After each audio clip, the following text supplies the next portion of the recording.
दिल्ली धमाकों के बाद आज सबसे बड़ी बैठक भी होने वाली है। प्रधानमंत्री नरेंद्र मोदी की अध्यक्षता में सीसीएस की ये मीटिंग और कैबिनेट कमेटी ऑन सिक्योरिटी की आज होने वाली बैठक। सीसीएस की इसी बैठक में बड़े फैसले होने की भी उम्मीद है। उनको एक चीज की समझ आ गई है और वो ये है कि जरा पाकिस्तान को दबाओ, जितना दबा सकते हो। फटी पड़ी है, सीधी सी बात है। मैंने देखा है कि लाहौर में तो पूरी की पूरी मिलिट्री टैंक और ये और वो और बॉर्डर पे फौज चौकस कर दी गई है, ये वो। अभी तो इनका मैं क्या बोलूं, मैं इनकी तो फटने वाली है। और अब आपको बताने का वक्त आ गया है कि आखिर पाकिस्तान क्यों खौफ में है, जिसका हमने सबसे पहले जिक्र किया था। 22 अप्रैल को आप याद कीजिए, पहलगाम अटैक हुआ था और उसके बाद कैबिनेट कमेटी ऑन सिक्योरिटी की बैठक हुई थी। यही सीसीएस की मीटिंग जो अब एक बार फिर होने जा रही है। इसके पीछे इंटेंशन एक तो ये है कि अमन तबाह किया जाए, दूसरा ये कि पाकिस्तानी कौम को डराया जाए। देखिए हम कहां तक पहुंच गए हैं।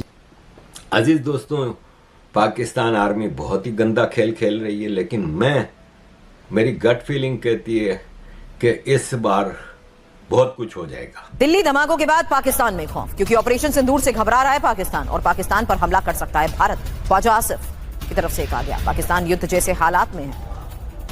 शहबाज शरीफ ने अपने बयान में कहा कि ये हमला भारत के समर्थन से होने वाले आतंकवाद का हिस्सा है।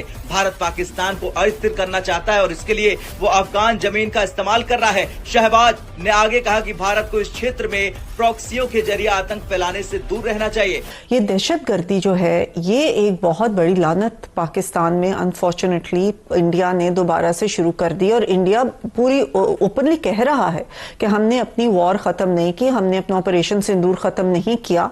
और तो क्या वजह सर, और हर चीज भारत पे डाल देने से सर मसला हल तो नहीं होगा ना। भारत कर रहा है तो भाई आप क्या कर रहे हैं, मटर छील रहे हैं। बात है, इंटरेस्टिंग बात ये है, मैं भी कहीं बात कर रहा था, पाकिस्तान में रोज टेररिज्म का इंसिडेंट होता है। नोबडी, दुनिया लार्जली कंडेम नहीं करती क्योंकि इतने ज्यादा होते हैं। इंडिया के अंदर अगर सिलेंडर फटे, कोई और चीज हो, दाएं बाएं हो, कोई वाकया हो जाए दहशतगर्दी का, तो सारी दुनिया क्रिटिसाइज उसको कंडेम करती है। ये आसिम मुनीर के आने के बाद पहलगाम होता है, अब ये दिल्ली होता है, पाकिस्तान में टीटीपी की कार्रवाइयां बढ़ती हैं। ये क्या है? ये अपनी दुकान चलाने के लिए ये चीज़ें पाकिस्तान को ज़रूरी होता है कि वो ये टेररिज्म को कंटिन्यू करे। ये जो वाना में अटैक हुआ, इनके डिफेंस मिनिस्टर ने आके बोला कि साहब ये अफगानिस्तान ने कराया है। इनके प्राइम मिनिस्टर ने आके बोला भैया ये तो भारत ने कराया। यार कहीं डिसाइड कर लो यार, सारा 500 किलोमीटर का डिफरेंस है दोनों बॉर्डर्स के बीच में, कहीं तो डिसाइड कर लो किसने कराया है कम से कम। बट आपको रिकॉल कराऊं कि जब जंग से पहले, जब मई की जंग हुई थी, उससे पहले मोदी ने और जो अजीत दोवल है, उन्होंने कहा था कि हम पाकिस्तान को पाकिस्तान के अंदर घुस के मारेंगे। याद होना चाहिए वो बयान बना रहा था। ये है उसका शाखसाना, ये है वो घटिया हरकत, ये है वो बुज़दिलाना हमला जिसकी धमकी मोदी ने और उसके अजीत दोवल ने दी थी। जैसे तैसे पाकिस्तान को अब हमने दबाना है। देखिए, पाकिस्तान बड़ा क्लियर विक्टिम है, क्लियर वो है एक, जिसे कहते हैं ना, उसको जो मर्जी हमला कर दे उसके ऊपर। टीटीपी भी आ गई, बीएलए भी आ गई, कैसे कर लेते हैं ये इतना। ये एक बड़ी इंटरेस्टिंग सी कहानी है क्योंकि they want to bring in that India story into it, and ये एक और वो चीज दिखाता है कि देखिए जी, हमारे घर पे भी यहाँ पर पटाखे फट रहे हैं, हम क्यों कराएंगे दिल्ली में। So they have that thing to say in case something actually goes forward. अभी भारत, मसला ये है कि पाकिस्तान में ये जो धमाका होता है ये क्यों कराया गया?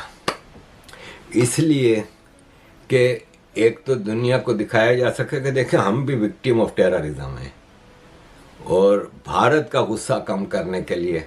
क्यों? तो ये देखें, ये is so simple, keep Pakistan busy. Pakistan को बिजी रखो, फौज को बिजी रखो, स्ट्रेच रखो। इधर हमले हो रहे हैं, उधर हमले हो रहे हैं, इधर से अटैक हो गया, उधर से अटैक हो गया। सर ये भी तो हो सकता है कि पाकिस्तान के अंदर से ही लोग इनकी मदद कर रहे हों। पाकिस्तान के अंदर ही ऐसे लोग हों जो चाहते हैं कि अफगानिस्तान की तरफ से या भारत की तरफ से पाकिस्तान के ऊपर किसी न किसी तरह का अटैक चलता रहे, टेंशन बनी रहे, बॉर्डर पे भी टेंशन बनी रहे, क्योंकि इससे इन लोगों को तरह तरह की पोस्ट लेने का मौका मिल जाता है। इनको ये बताने का मौका मिल जाता है कि हम तो बड़े खतरे में हैं और हमारे पास जितने भी हमारे पास पैसे हैं या कहीं से आते हैं, कुछ भी है, वो सबका सब हमें सिर्फ डिफेंस पे लगा देना है। हमारे यहाँ सिर्फ और सिर्फ डिफेंस को फोकस किया जाता है।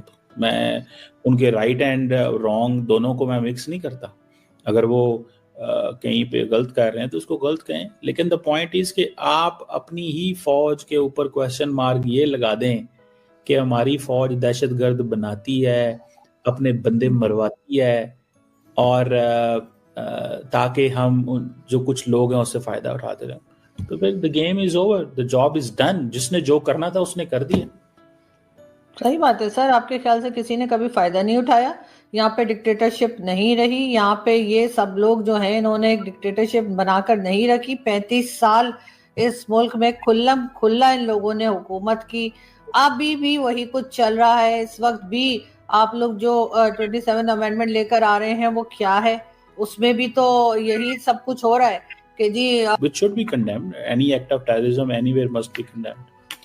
तो पॉइंट बड़ा क्लियर है कि आपके यहाँ दहशतगर्दी इतनी नॉर्मल है कि मतलब कंडेम भी नहीं कर रहे आप, कोई कंडेम भी नहीं कर रहा। तो यहाँ पे दहशतगर्दी को नॉर्मल करना ही मकसद है। सो अगर 6 महीने बाद एक दहशतगर्दी का वाकया होगा तो न्यूज होगी, अगर रोज होगा तो कहेंगे अच्छा इधर भी हो गया, तो कोई मसला नहीं। सो हमें ये यूज टू किया जा रहा है। फौज को फौज की जगह पे रखें, मौलवी को मौलवी की जगह पे रखें, उनका काम सियासत में नहीं होना चाहिए। हर कुछ दिन के बाद कहा जाता है DGISPR की तरफ से कि जी हमें सियासत में ना घसीटा जाए, लेकिन सर ये खुद ही बैठे रहते हैं। गवर्नमेंट्स ला रहे हैं, गवर्नमेंट्स ले जा रहे हैं, गवर्नमेंट गिरा रहे हैं, कभी इमरान खान जेल में जा रहे हैं तो कभी नवाज शरीफ 10 साल के लिए बाहर जा रहे हैं। ये सब कौन कर रहा है? आपके ख्याल से ये सिविलियंस कर रहे हैं? ये सब क्या सब ये मिलिट्री एस्टैब्लिशमेंट ही कर रही है ना। नमस्कार दोस्तों, पहलगाम आतंकी हमले के बाद ऑपरेशन सिंदूर से पाकिस्तान में बैठे आतंकी आकाओं के ठिकानों को भारतीय सेना ने मिट्टी में मिला दिया था। अब पहलगाम आतंकी हमले के बाद दिल्ली में एक बड़ा कार ब्लास्ट हुआ है। पीएम मोदी ने CCS की बैठक बुलाई है, इसमें बड़ा फैसला हो सकता है। दिल्ली ब्लास्ट को लेकर बुधवार को कैबिनेट कमेटी ऑन सिक्योरिटी यानी CCS की अहम बैठक बुलाई गई है। पहलगाम आतंकी हमले के बाद भी CCS की मीटिंग बुलाई गई थी। इसमें तब पाकिस्तान के आतंकी ठिकानों को मिट्टी में मिलाने का फैसला हुआ था। अब दिल्ली ब्लास्ट के बाद CCS की बैठक होनी है। ऐसे में सवाल है कि क्या इसमें ऑपरेशन सिंदूर पार्ट 2 को लेकर कोई बड़ा फैसला हो सकता है। पीएम मोदी की बैठक पर अब सबकी नजरें टिकी हैं। पीएम मोदी ने भूटान से लौटते ही LNGP अस्पताल जाकर घायलों से मुलाकात की थी और उन्हें न्याय का भरोसा दिलाया था। अब CCS की बैठक से स्पष्ट संकेत मिल रहे हैं कि केंद्र सरकार इस आतंकी हमले की तह तक जाने और साजिशकर्ताओं को सख्त सजा दिलाने के लिए पूरी ताकत झोंकने वाली है। सुरक्षा एजेंसियों को इस हमले के अंतर्राष्ट्रीय कनेक्शन की भी जांच का निर्देश दिया जा सकता है।